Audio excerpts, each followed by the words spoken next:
Hi everyone, this is Sabah Hassan this side. How are you all? Actually, I think I should have continued with the chapter federalism, but the thing was that I was like, I got a message from one of my student Yusra who told me to, to make up videos on basics of civics, and I'm sure because I also have the first-hand experience of this, that students are really confused with many terms. उन्हें समझ नहीं आता parliament क्या है, legislature क्या है, क्या चीज़ है, सिविक्स क्या है, पॉलिटिकल साइंस क्या है, बहुत सारी चीज़ें हैं। तो आज से मैं बेसिक वीडियोस सिविक्स का बनाने की कोशिश करूंगी और मैं चाहूंगी कि 2 4 5 6 मिनट्स के वीडियोस में बहुत छोटे छोटे एक एक दो दो टर्म्स को मैं बहुत अच्छे से एक्सप्लेन कर सकूं, ताकि जब तुम लोग चैप्टर पढ़ो तो तुम्हें ये जो उलझने या घबराहट है वो ना हो। बहुत छोटे वीडियोस में बनाने की कोशिश करूंगी और जितना बनाऊं उसे समझो। ज़रा सा दिक्कत आ रही है because you can not snap out this delusion कि अरे नहीं आ ही जाएगा, पढ़ते पढ़ते आ जाएगा। ऐसा नहीं होता। कुछ कॉन्सेप्ट अगर अभी क्लियर नहीं हुए तो फिर वो आगे भी नहीं होंगे। तो इसलिए बेहतर ये है कि अभी टाइम दो, समझो उन्हें, और मुझे तुम कमेंट बॉक्स में लिख सकते हो कि ये पर्टिकुलर टर्म के बारे में नहीं, मैं नेक्स्ट टाइम में जो नेक्स्ट वीडियो बनाऊंगी मैं उस पर्टिकुलर टर्म को ही डिफाइन करूंगी। तो मुझे बताना। चलो चलो, ज़्यादा मैं टेक्नो सेवी नहीं हूँ, I am not that techno savvy, तो इसलिए उतनी फैसिलिटीज़ के ज़रिए मैं ये वीडियोज़ नहीं बना पाती हूँ। मैं सिर्फ तुम लोगों के चक्कर में बनाती हूँ, otherwise I have no interest कि मैं ये बहुत हाई फंडा तरीके से इस चीज़ को करूं। But anyways, let's start with basics of civics. पहली बात जो तुम लोगों को बहुत ध्यान में रखनी है कि सिविक्स क्या चीज़ होती है। सिविक्स क्या होती है? सिर्फ सिविक्स उस चीज़ की पढ़ाई होती है जिसमें तुम्हारे rights and duties, you don't have to note it down anything. तुम लोग को कुछ नोट नहीं करना है। Simply listen to me, pay attention to what I am saying. मैंने सामने लिख के ये पेज इसलिए रखा हुआ है ताकि एक अटेंशन डाइवर्ट ना होने पाए और तुम्हारी नज़रें से पड़ती रहे, और मुझे भी याद रहे कि आज मुझे क्या क्या क्या बताने, कितने ही लेके जाना है। क्योंकि जब सिविक्स ऐसा पॉइंट है, और आपको पता होगा जब मैं क्लास में भी पढ़ाती हूँ तो ये मसला हो जाता है कि जब मैं पढ़ाने जाती हूँ बात कहाँ से कहाँ चली जाती है। तो मैं अपने आप को डाइवर्ट ना होने के चक्कर में मैंने लिख दिया कि मुझे यही यही आज बताना है। ठीक है। तो सिविक्स मैंने बताया कि ये study of the rights and duties होती है कि बच्चों की, सॉरी, एक सिटीजनशिप की क्या ड्यूटीज़ हैं, कितना उसका काम क्या है, उसके फ़र्ज़ क्या है, ये सारी चीज़ों की पढ़ाई जो होती है सिविक्स के अंदर होती है। साथ ही साथ जो पॉलिसी सरकार बनाती है वो किस तरीके से हमें अफेक्ट करती है, इन सारी चीज़ों की पढ़ाई जो होती है वो सिविक्स के अंदर आती है। पॉलिटिकल साइंस इससे बड़ा ब्रांच ऑफ नॉलेज है जिसमें साइंटिफिक एनालिसिस भी होता है स्टेट का, गवर्नमेंट का। बहुत सारी थ्योरीज होती हैं उनके फंक्शंस के बारे में, है ना, और किस तरीके से वो डील करती है, वो सारी चीज़ों की स्टडीज होती है, पॉलिटिकल साइंस होती है। तो हम कह सकते हैं कि सिविक्स एक पार्ट है पॉलिटिकल साइंस का। तो फिलहाल जो तुम लोग अभी पढ़ रहे हो बेसिकली वो सिविक्स ही पढ़ रहे हो। ठीक है। तो इस बात को, क्योंकि सिविक्स से तुम्हें सिटीजन बनने के नाते तुम्हारी पे पॉलिसीज़ का क्या इफेक्ट होता है, तुम्हारे क्या फ़र्ज़ हैं, तुम्हारी क्या ड्यूटीज़ हैं, तुम्हें क्या करना चाहिए, तुम्हें क्या फैसिलिटीज़ हैं, तुम्हारे राइट्स क्या हैं, इन सब के बारे में इंफॉर्मेशन होती है। ठीक है। उसके बाद आता है गवर्नमेंट। गवर्नमेंट क्या चीज़ होती है? गवर्नमेंट जो हमारा टेक केयर करती है, जो किसी भी कंट्री के, किसी भी स्टेट के अफेयर को मैनेज करती है, वो हमारी गवर्नमेंट हो गई, है ना।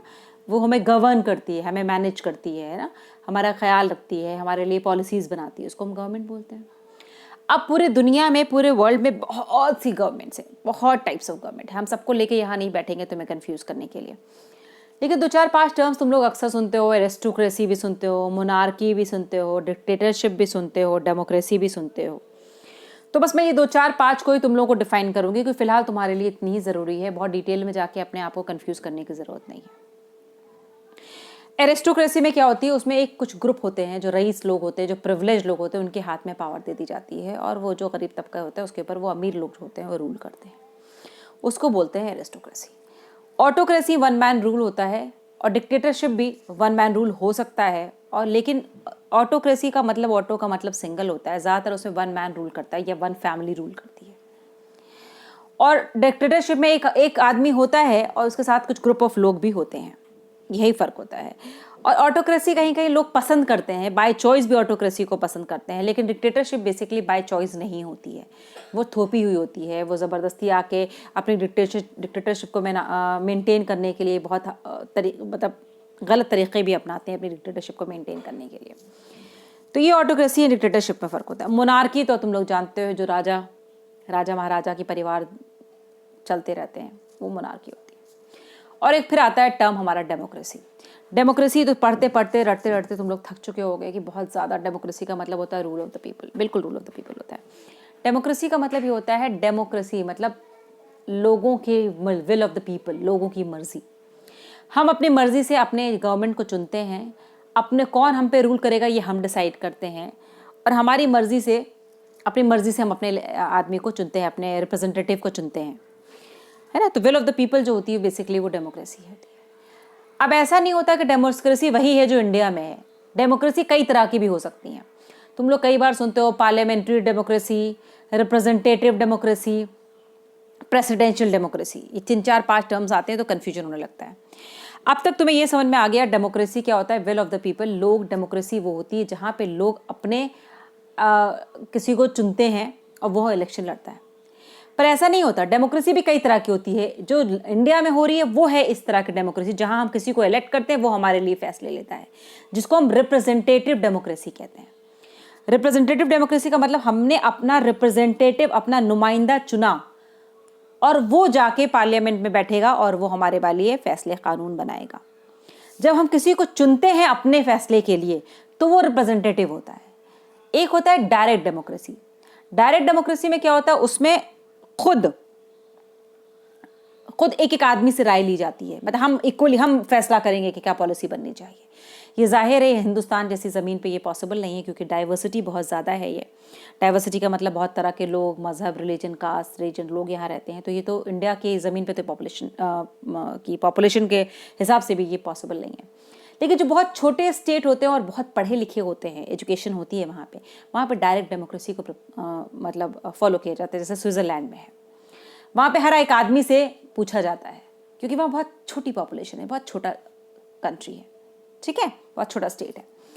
तो ऐसे तरीके से उस तरह को बोलते हैं डायरेक्ट डेमोक्रेसी। वहाँ भी लोग अपनी रख रहे हैं, विल ऑफ द पीपल रखी जा रही है, वहाँ भी विल ऑफ द पीपल है, हमारे यहाँ भी विल ऑफ द पीपल है। लेकिन उनके यहाँ मर्जी किस तरह से ली जा रही है, डायरेक्ट उन्हीं से ली जा रही है, इसलिए हम बोलते हैं कि वहाँ पर डायरेक्ट डेमोक्रेसी है। हमारे यहाँ इनडायरेक्ट डेमोक्रेसी है। हम अपना नेता चुनते हैं, हमारा नेता जाता है और वो फैसला लेता है, ठीक है। इसको बोलते हैं रिप्रेजेंटेटिव डेमोक्रेसी। आगे बात समझ में? अब क्या होता है, यहाँ तक पहुँच गए मेरे साथ, अब आगे चलो। रिप्रेजेंटेटिव डेमोक्रेसी इंडिया में है, ये बात सही है, लेकिन रिप्रेजेंटेटिव डेमोक्रेसी में आगे जाके भी 2 तरह की डेमोक्रेसीज आ जाती हैं, पार्लियामेंट्री डेमोक्रेसी और प्रेसिडेंशियल डेमोक्रेसी। पार्लियामेंट्री डेमोक्रेसी क्या होती है, जब हमारा एक पार्लियामेंट ऑर्गेनाइजेशन होती है। पार्लियामेंट में क्या होता है कि जो पार्लियामेंट एक समझ लो, अभी फिलहाल के लिए समझ लो एक बिल्डिंग है जहाँ पे 2-3 हाउसेज हैं। पार्लियामेंट में आपके प्रेसिडेंट आते हैं, आपकी लोकसभा आती है, आपकी राज्यसभा आती है। ये तीनों लोग मिलकर कानून बनाते हैं और प्रेसिडेंट के असेंट के बाद वो कानून हमारा पास हो जाता है। अब क्या होता है, लेकिन हमारे यहाँ कोई एक तरफा ये नहीं है कि हमारे यहाँ जो प्राइम मिनिस्टर है अगर वो कोई गलती करेगा ना तो लोकसभा वाले लोग उसे, लोकसभा राज्यसभा मिलकर पार्लियामेंट उसको निकाल सकती है ना। नो कॉन्फिडेंस मोशन पास हो सकता है और उसको निकाला जा सकता है। ये सब मैं बाद में बताऊंगी नो कॉन्फिडेंस मोशन क्या। लेकिन जो प्रेसिडेंशियल डेमोक्रेसी होती है वहाँ भी लोग जाते हैं, चुने हुए लोग बैठते हैं, लेकिन वहाँ पे प्रेसिडेंट को निकालने का हक नहीं होता है ना। वहाँ पे वो इतना ज़्यादा लायबल नहीं है पार्लियामेंट के लिए, वहाँ तक हम नहीं जाते। अभी सिर्फ इतना पढ़ते हैं। तो अभी तुमने क्या पढ़ा, सिविक्स क्या होता है, पॉलिटिकल साइंस क्या होता है, गवर्नमेंट क्या होता है, टाइप्स ऑफ गवर्नमेंट क्या होता है, डायरेक्ट डेमोक्रेसी क्या होती है, रिप्रेजेंटेटिव डेमोक्रेसी क्या होती है। डायरेक्ट बता दिए तुम्हें, रिप्रेजेंटेटिव जो इंडिया में, रिप्रेजेंटेटिव में भी 2 तरह से होते हैं। एक होता है आपका पार्लियामेंट्री होती है, एक प्रेसिडेंशियल होती है। पार्लियामेंट में प्राइम मिनिस्टर, प्रेसिडेंट हमारा एक अलग पावर व्हील करता है, उसको अलग पावर होता है, पीएम को अलग होता है ना। उसमें हेड ऑफ द स्टेट अलग होता है और हेड ऑफ एग्जीक्यूटिव ब्रांच अलग होता है हमारे यहाँ। वो सभी छोड़ दो फिलहाल, तुम बस इतना समझो कि हमारा प्राइम मिनिस्टर जो है वो उसको हटा सकती है पार्लियामेंट, लेकिन प्रेसिडेंशियल फॉर्म में उसको नहीं हटा सकती है। लेकिन वहाँ भी चुन के लोग भेजे जाते हैं, यहाँ भी चुन के लोग भेजे जाते हैं। तो रिप्रेजेंटेटिव डेमोक्रेसी तो दोनों में है, यूएसए में भी है, इंडिया में भी है, लेकिन वहाँ प्रेसिडेंशियल फॉर्म है और हमारे यहाँ पार्लियामेंट्री फॉर्म है, क्योंकि हमारे यहाँ पार्लियामेंट जो है सबसे ज़्यादा इंपॉर्टेंट बॉडी, बहुत पावर दिया हुआ है हम लोगों ने, ठीक है। पार्लियामेंट को हम लोगों ने बहुत ज़्यादा पावर दिया गया है और प्रेसिडेंशियल फॉर्म में प्रेसिडेंट को बहुत ज़्यादा पावर दिया जाता है। इतनी चीज़ें क्लियर कर दो।